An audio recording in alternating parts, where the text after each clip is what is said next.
Okay, so one of these storylines that has been going on this offseason that I think I kind of just assumed would eventually get taken care of and just hasn't at this point is the whole Trey Hendrickson Cincinnati Bengals saga. So Trey Hendrickson, coming off of back-to-back seasons of 17 and a half sacks, which is especially impressive considering that the secondaries, especially last year, have not been great over that tenure. In fact, I argued for him to win Defensive Player of the Year last year. Ultimately, he didn't win it, but still, coming off of a fantastic season, and is also entering the last year of his contract, in which he's due just $15.8 million. I mean, $15.8 million. Can you even live off of that, money that little? Okay, obviously he's doing all right, but in NFL terms and certainly in elite edge rusher terms, that is well less than what he would get if he was on the open market. But given that he's about to, enter the last year of his deal, he is eligible to get an extension if the team feels fit. However, that has not quite happened the way people maybe thought it would happen, to the point where Trey Hendrickson has now come out and said that he will not play on this current deal that he has unless there is a big extension up into that. He wants to have a bigger deal. So this is a little different than what we've seen in the past, where sometimes a guy has like 3 years left on their deal, but says, you know what, I'm not going to play unless you give me a pay raise because I'm now better. That's not exactly what's happening here, because he is eligible for an extension at this point, but it's somewhat in the ballpark. It has now been reported as well that he will not be in training camp for the Cincinnati Bengals. He is officially holding out. Worth mentioning that if you hold out, that means that he will be getting fined $50,000 a day that he holds out. So definitely, it is going to hurt some money in the short term. Now, what sometimes happens with these holdouts is part of the discussion, then, part of the negotiation then is they get that money back and don't get fined. Like, I think Chris Jones held out for a bit, but then when he finally got the deal that he wanted, they gave him the money that he lost from holding out. Sometimes that happens. I don't know if the Bengals will do that, but that is worth noting. But what's also interesting about this deal in particular is that it is not just a holdout based around money. It's not that Trey Hendrickson saying, give me this much, and the Bengals want to give him less, and they can't come to that full agreement. This is once again about guaranteed money, very similar to the Shamar Stewart situation. This comes down to not guaranteed money in the way we usually think about guaranteed money. The way we usually think about it is, if a player gets cut today, how much money would they make? So, for example, if a player gets a $100 million deal, $75 million guaranteed, that usually means that if they get cut after the first year, they would get $75 million, but wouldn't get the extra $25 million. However, that's not exactly how things work, because there are certain languages used in contracts, and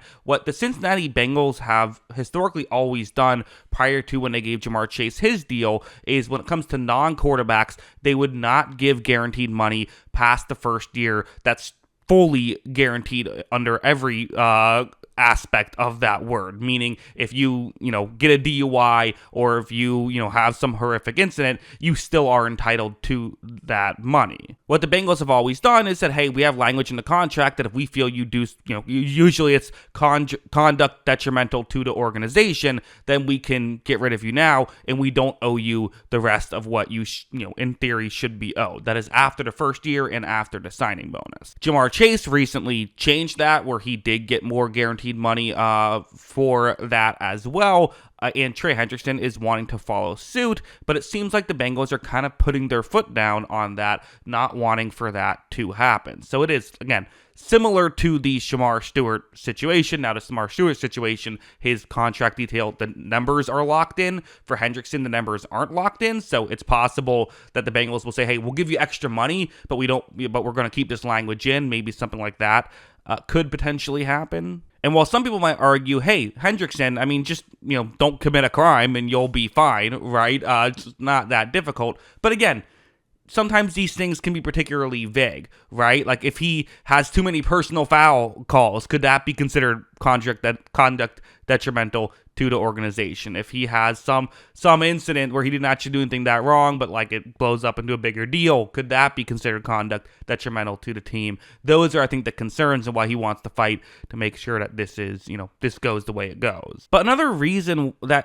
thing I think is worth bringing up, and part of why this keeps happening with the Bengals in particular, is what is the leverage for both sides. The Bengals have a ton of leverage, right? Because if Hendrickson doesn't sign, he can either sit out an entire year when he's 30 and not getting any younger, right? Definitely wants to make sure he can make his money now, especially coming off of this great season. If he does play in the last year of his deal, then they have the threat of franchise tagging him. So he's kind of screwed and almost just has to take a deal unless it's an awful deal from the Cincinnati Bengals. But usually the leverage the other way is that, hey, if you're a GM of a football team and your star player is holding out, usually there's huge leverage for that. Like, you could get fired if you can't figure out a way to keep this guy in the building. But for the Bengals, they just do things differently. They don't officially have a GM, and Mike Brown, the owner, is on board with this kind of stuff. So usually that threat that you have as a player, you just don't have with the Cincinnati Bengals, which is why so many of these wonky things happen with this organization. It is worth mentioning the Bengals owner, Mike Brown, has said that he feels confident that they will eventually come to a decision.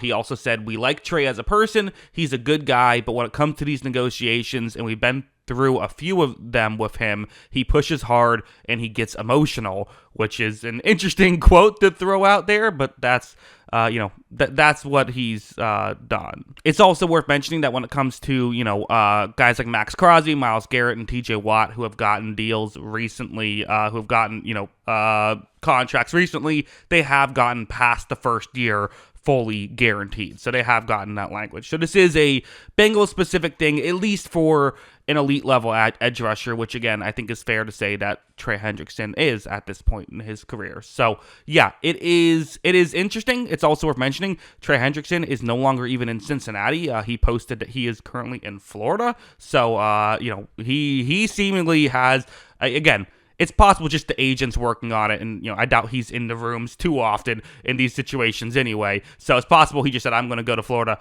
Hey, agent, try and take care of this. Let's see if we can figure it out. But yeah, it is very interesting because, again, the way you kind of look at it too is like, hey, if you don't want to make the deal, you can always just trade him, get some draft capital back, and save the cap space as well. Like, that's not a crazy thing to do with a player who's 30 and entering the last year of his deal. But again, it doesn't seem like that's something the Bengals want to do either. They're just a bit of a wonky organization, and again, it's tough when you're a player and you have to deal with it. Although Hendrickson at least wasn't drafted by the Bengals, he chose to go there as a free agent, so he did. He knew what he was signing up for when he went there. But yeah, interesting stuff. But those are my thoughts on all of this. Let me know in the comments below. What do you think about the Trey Hendrickson, Mike Brown, Cincinnati Bengals saga? Let me know your thoughts in the comments below. Always love hearing from you. And of course, as always, thanks for watching.